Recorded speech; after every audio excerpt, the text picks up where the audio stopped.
Sebagaimana nabi-nabi palsu dahulu tampil di tengah-tengah umat Allah, demikian pula di antara kamu akan ada guru-guru palsu. Mereka akan memasukkan pengajaran-pengajaran sesat yang membinasakan.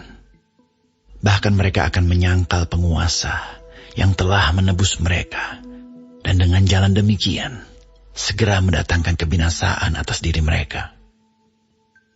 Banyak orang akan mengikuti cara hidup mereka yang dikuasai hawa nafsu, dan karena mereka jalan kebenaran akan dihujat. Dan karena serakahnya, guru-guru palsu itu akan berusaha mencari untung dari kamu dengan cerita-cerita isapan jempol mereka. Tetapi untuk perbuatan mereka itu, hukuman telah lama tersedia dan kebinasaan tidak akan tertunda. Sebab jikalau Allah tidak menyayangkan malaikat-malaikat yang berbuat dosa, tetapi melemparkan mereka ke dalam neraka dan dengan demikian menyerahkannya ke dalam gua-gua yang gelap untuk menyimpan mereka sampai hari penghakiman.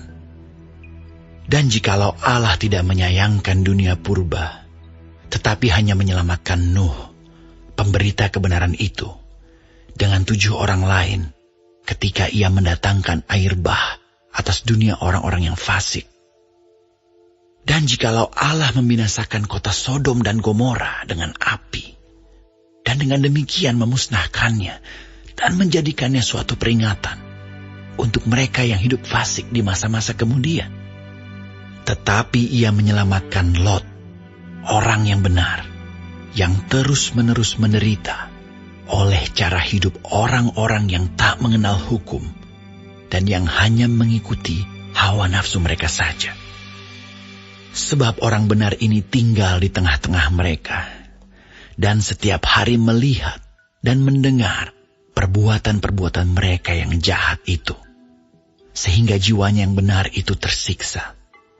Maka nyata bahwa Tuhan tahu menyelamatkan orang-orang saleh dari pencobaan, dan tahu menyimpan orang-orang jahat untuk disiksa pada hari penghakiman. Terutama mereka yang menuruti hawa nafsunya karena ingin mencemarkan diri dan yang menghina pemerintahan Allah. Mereka begitu berani dan angkuh sehingga tidak segan-segan menghujat kemuliaan. Padahal malaikat-malaikat sendiri yang sekalipun lebih kuat dan lebih berkuasa daripada mereka tidak memakai kata-kata hujat kalau malaikat-malaikat menuntut hukuman atas mereka di hadapan Allah.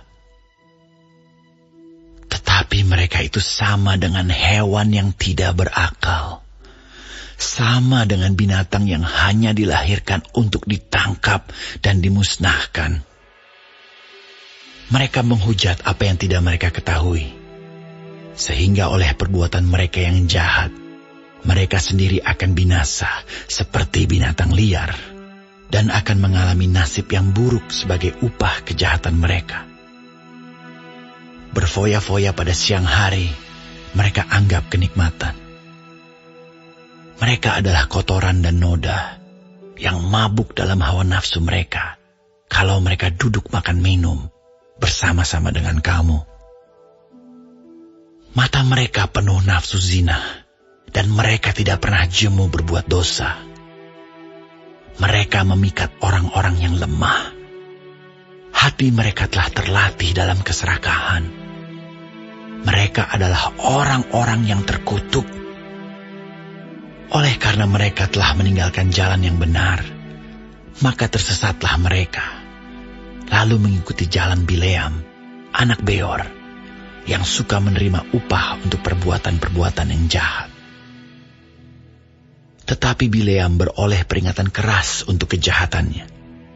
Sebab keledai beban yang bisu berbicara dengan suara manusia dan mencegah kebebalan nabi itu. Guru-guru palsu itu adalah seperti mata air yang kering, seperti kabut yang dihalaukan taufan. Bagi mereka telah tersedia tempat dalam kegelapan yang paling dahsyat. Sebab mereka mengucapkan kata-kata yang congkak dan hampa, dan mempergunakan hawa nafsu cabul untuk memikat orang-orang yang baru saja melepaskan diri dari mereka yang hidup dalam kesesatan. Mereka menjanjikan kemerdekaan kepada orang lain, padahal mereka sendiri adalah hamba-hamba kebinasaan. Karena siapa yang dikalahkan orang, ia adalah hamba orang itu. Sebab jika mereka, oleh pengenalan mereka akan Tuhan dan Juru Selamat kita, Yesus Kristus, telah melepaskan diri dari kecemaran-kecemaran dunia, tetapi terlibat lagi di dalamnya, maka akhirnya keadaan mereka lebih buruk daripada yang semula.